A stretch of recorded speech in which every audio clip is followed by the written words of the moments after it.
कार्तिक पूर्णिमा का पर्व हिंदू धर्म में एक विशेष त्योहारों में से एक है और इसे देव दिवाली के नाम से भी जाना जाता है।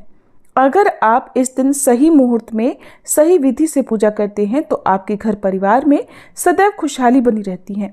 तो चलिए आपको बताते हैं इस बार कार्तिक पूर्णिमा कब है, दीपदान करने का शुभ मुहूर्त कब से कब तक रहेगा, चंद्रोदय कब होगा, व्रत खोलने का शुभ मुहूर्त क्या रहेगा, और यदि आप किसी कारण से देवउठान एकादशी के दिन तुलसी विवाह नहीं कर पाए हो तो कार्तिक पूर्णिमा के दिन किस शुभ मुहूर्त में तुलसी जी का विवाह करा सकते हैं।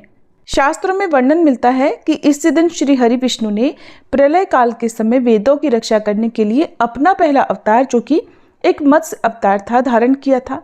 इसके अलावा भगवान शिव ने भी इसी दिन त्रिपुरासुर नामक राक्षस का वध किया था और भगवान शिव द्वारा त्रिपुरासुर राक्षस के वध किए जाने के कारण देवतागण बहुत प्रसन्न हुए थे।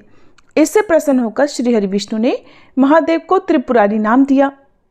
कार्तिक पूर्णिमा को देव दिवाली के रूप में भी मनाया जाता है और इस दिन सभी लोगों को अपने घर पर दीपावली की तरह दीप जलाने चाहिए और सुबह के समय पवित्र नदी के जल से स्नान करना चाहिए, क्योंकि इस दिन सभी नदियों में देवी देवताओं का वास होता है। और ऐसे में अगर पूर्णिमा के दिन इस दिव्य जल से स्नान किया जाता है या जल में डुबकी लगाई जाती है तो सभी तरह के पाप ताप नष्ट हो जाते हैं। इस बार बहुत ही शुभ दिन में पूर्णिमा का व्रत रखा जाएगा। पूर्णिमा तिथि 15 नवंबर शुक्रवार को सुबह 6:20 से शुरू होगी और 16 नवंबर शनिवार को सुबह 2:58 पर समाप्त होगी। उदय तिथि के अनुसार केवल 15 नवंबर शुक्रवार को ही पूर्णिमा है और इसी दिन पूर्णिमा का व्रत और स्नान दान किया जाएगा और इसी दिन सत्यनारायण भगवान की कथा का पाठ भी किया जाएगा। इस दिन मणिकर्णिका स्नान भी किया जाता है। जब अपने पिता दक्ष प्रजापति के यहाँ अग्नि में देवी सती ने अपने शरीर को भस्म कर दिया था, तब भगवान शिव बहुत ही व्याकुल होकर देवी सती के शरीर को अपनी गोद में उठाए तांडव कर रहे थे और उनके शरीर का एक एक हिस्सा पृथ्वी पर गिर रहा था।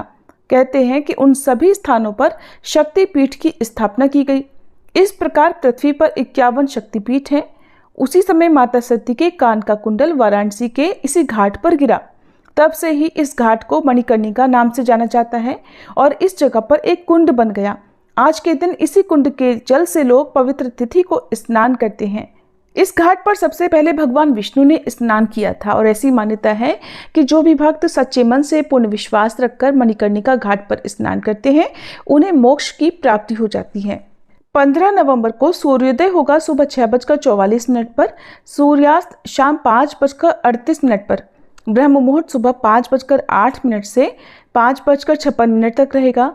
अभिजीत मुहूर्त सुबह 11:49 से दोपहर 12:33 तक, अमृत काल शाम 5:38 से 7:04 तक रहेगा और राहुकाल सुबह 10:30 से 12 बजे तक रहेगा।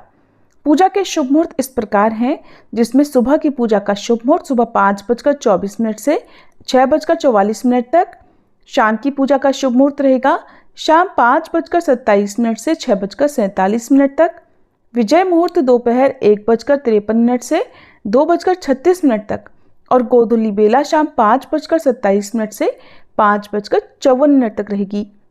गोधूली बेला में आप गौशाला के द्वार पर या गौमाता के आसपास दीप जला सकते हैं। इस दिन चंद्रोदय का समय होगा शाम 5:08 पर। पूर्णिमा का व्रत चंद्रोदय के बाद ही खोला जाता है। ऐसे में जो भी भक्त इस दिन उपवास रखना चाहते हो उन्हें चंद्रोदय होने पर चंद्र देवता की भी विधि विधान से पूजा करने के बाद ही अपना व्रत खोलना चाहिए। वैसे तो पूर्णिमा तिथि पर आप राहुकाल के समय को छोड़कर किसी भी समय सारा दिन विवाह करा सकते हैं, लेकिन गोधूली बेला और विजय मुहूर्त तुलसी विवाह के लिए सबसे उत्तम मुहूर्त है। आज के दिन हर सनातनी को अपने घर के अंदर बाहर आसपास दीप जलाने चाहिए, ठीक वैसे ही जैसे आपने दीपावली के दिन जलाए थे, और अपनी सामर्थ्य के अनुसार मौसमी वस्त्रों का, मौसमी फलों का या सब्जियों का इस दिन किसी योग्य निर्धन व्यक्ति को दान भी देना चाहिए। ये थी आज की वीडियो। जानकारी अगर अच्छी लगी हो तो वीडियो को लाइक करके हमारे चैनल